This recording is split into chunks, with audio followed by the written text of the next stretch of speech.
三種高音，三種刺痛，你準備好未？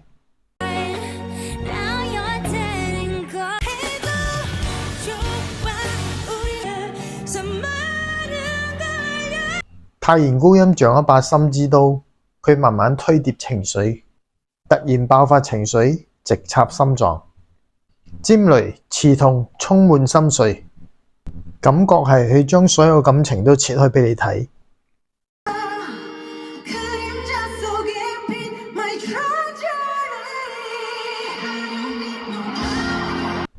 Wendy 嘅高音就好似一個心拳咁，穩定嘅雲聲堆疊，帶住一副輕微嘅十哭腔，推上去嗰陣溫暖又震撼，像拳頭抱住你心，療癒又重擊。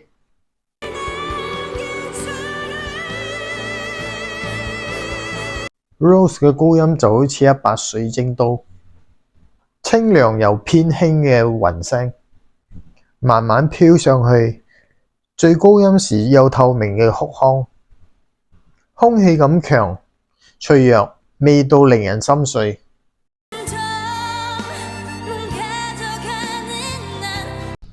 所以泰然嘅呢係俾你刺痛， Wendy 嘅呢係俾你溫暖， Rose 嘅呢係俾你空靈。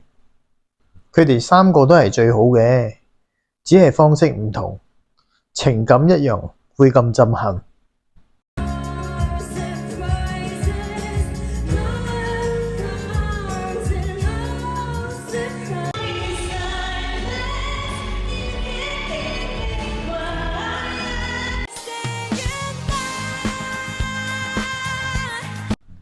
你最有感覺嘅係邊一個嘅高音呢？